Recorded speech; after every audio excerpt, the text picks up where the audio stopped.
નમસ્કાર મિત્રો, જય શ્રી કૃષ્ણ. મિત્રો, તો ફાગણ સુદ 14ને ગુરુવારના રોજ તારીખ 13/3/25ના દિવસે હોળી છે. ગુરુવારે સવારના 10:37 કલાકે થી પૂનમ તિથિ શરૂ થઈ જાય છે, જે તારીખ 14 માર્ચને શુક્રવાર બપોરે 12:25 સુધી પૂનમ તિથિ છે. આમ ગુરુવારે સાંજના ભાગે પૂનમ તિથિ હોતા અને ગ્રંથોના નિયમ પ્રમાણે પ્રદોષ કાળમાં પૂનમ હોય તે દિવસ લેવો, આથી ગુરુવારનો દિવસ હોળીનો ગણાય છે અને શુક્રવારે ધૂળેટી ગણાશે. હોળાષ્ક શુક્રવારે બપોરે 12:25 કલાકે પૂરા થશે. આપણી વર્ષોની પરંપરા છે, વર્ષમાં 4 મહારાત્રિ ગણાય છે.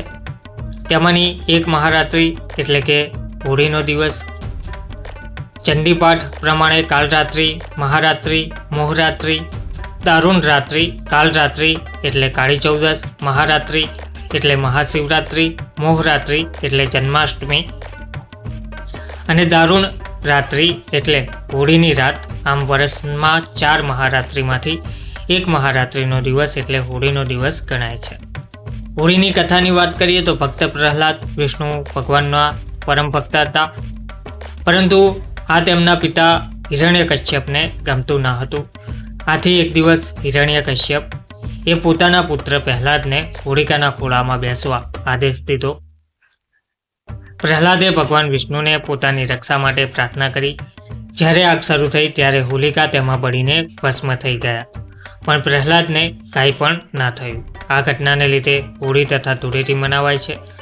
હોલિકા માતાનું જે પૂજન છે, સૌપ્રથમ હાથમાં જળ લઈ અને સંકલ્પ કરવો, આજના દિવસે મારા શરીરની બધી બાધાઓ દૂર થાય, રોગ શત્રુ દૂર થાય અને સારા આરોગ્યની પ્રાપ્તિ થાય. ત્યારબાદ હોળીમાં શ્રીફળ હોમવું, ત્યારબાદ અબીલ ગુલાલ કંકુના છાંટણા નાખવા, ખજૂર અને ધાણી પણ પધરાવી શકાય. હોળીમાં લવિંગ કપૂર પણ પધરાવી શકાય છે, જેનાથી વાતાવરણ શુદ્ધ બને છે. ત્યારબાદ ધર્મસિદ્ધુ ગ્રંથના નિયમ પ્રમાણે હોળીની 3 પ્રદક્ષિણા ફરવાની રહેશે અને પ્રાર્થના કરવી, મારા શરીરની બધી જે બીમારીઓ દૂર થાય. હોળીના દિવસે પોતાના કુળદેવીના મંત્ર જપ કરવા શ્રેષ્ઠ છે.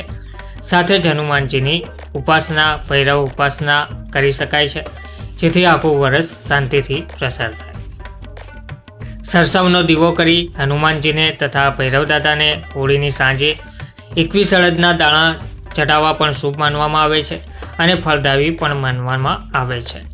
હોળીમાં પરંપરા પણ જોડાયેલી છે, જેમાં નવા જન્મેલ બાળકને તેમના મામા તેમને તેડે છે અને સાકરના હારડો પહેરાવી અને હોળીની 7 અથવા 11 પ્રદક્ષિણા ફરે છે. 29 માર્ચથી કુંભ, મીન તથા મેષ રાશિના જાતકો માટે મોટી પનોતી તથા સિંહ અને ધન રાશિના લોકોને શનિની નાની પનોતી શરૂ થશે. આથી હોળીના દિવસે હનુમાન ચાલીસાના પાઠ કરવા, હનુમાનજીનું પૂજન કરવું, જેથી પનોતીમાં રાહત રહેશે. તથા મેષ, ધન, સિંહ રાશિના લોકોને રાહુ અશુભ ચાલે છે. ગોચરમાં રાહુ અશુભ ચાલતો હોવાથી હોળીના દિવસે મહાદેવજીને કાળા તલ ચડાવવા, તે ઉપરાંત મહાદેવજી ઉપાસના હોળીના દિવસે ખાસ કરવી, જેથી રાહત રહેશે. વૈજ્ઞાનિક દ્રષ્ટિકોણથી જોઈએ તો હોળીના દિવસે જે ઋતુ હોય છે તે મિશ્ર ઋતુ હોય છે, કે જેમાં દિવસે ગરમી અને રાત્રે ઠંડી બનતી હોય છે. આથી લોકોમાં કફ જન્ય બીમારીમાં વધારો થાય છે. આથી હોળીનો તાપ લેવાથી તે બીમારી દૂર થાય છે. ખાસ કરીને દાળિયા છે, ધાણી છે, તે કફને દૂર કરે છે. તે ઉપરાંત હોળીમાં જે કપૂર અને લવિંગ પધરાવવાથી વાતાવરણમાં રહેલા બેક્ટેરિયા દૂર થાય છે અને વાતાવરણ પણ શુદ્ધ થાય છે. હોળીનો તાપ શરીરને મળવાથી શરીરમાં કફ, પિત્ત જેવી અનેક બીમારીઓ દૂર થાય છે. હોળી પ્રગટાવવાના શુભ સમયની જે યાદી છે તે જોઈએ તો ગુરુવારે હોલિકા દહનનો શુભ સમય, ખાસ કરીને હોલિકા દહન સમયે ભદ્રા હોવી જોઈએ નહીં. આ વર્ષે ગુરુવારે રાત્રિના સમયે ભદ્રા છે, પરંતુ પંચાંગ પ્રમાણે ગુરુવારે આવતી ભદ્રા પુણ્યવતી માનવામાં આવે છે. આથી ગુરુવારે દિવસ આથમ્યા પછી રાત્રિના સમયે હોલિકા દહન કરવું શુભ ગણાશે. પ્રદોષકાળનો શુભ સમય સાંજે 6:55 થી 9:18 સુધી. ચોઘડિયા પ્રમાણે શુભ સમય અમૃત ચોઘડિયું 6:55 થી 8:25 કલાક સુધી છે, જ્યારે ચલ ચોઘડિયું રાત્રે 8:25 થી 9:55 સુધી છે. આમ સાંજે 6:55 થી રાત્રે 9:55 સુધી હોળી પ્રાગટ્ય માટેનો શુભ સમય છે. વ્રત રહેવાની પૂનમ પણ ગુરુવારે છે. તેમજ હોળીની ઝાડ બતાવશે વર્ષનો વર્તારો. હોળીની દિશાના આધારે એક માન્યતા પ્રમાણે હોળી પ્રગટ્યા બાદ જે દિશામાં પવન વાતો હોય તે દિશા પ્રમાણે તે વર્ષના વરસાદની આગાહી કરવામાં આવતી હોય છે. ઈશાન ખૂણામાં સારો વરસાદ થાય 16 અને અગ્નિ ખૂણામાં પવન વાય તો દુષ્કાળનો ભય રહે છે. વાયવ્ય ખૂણામાં પવન વાય તો સારો વરસાદ થાય. નેતૃત્વ ખૂણામાં પવન વાય તો સાધારણ વરસાદ થાય. પશ્ચિમ દિશામાં પવન જાય તો 8 આની ચોમાસું. દક્ષિણ દિશામાં પવન જાય તો પાક નાશ પામે.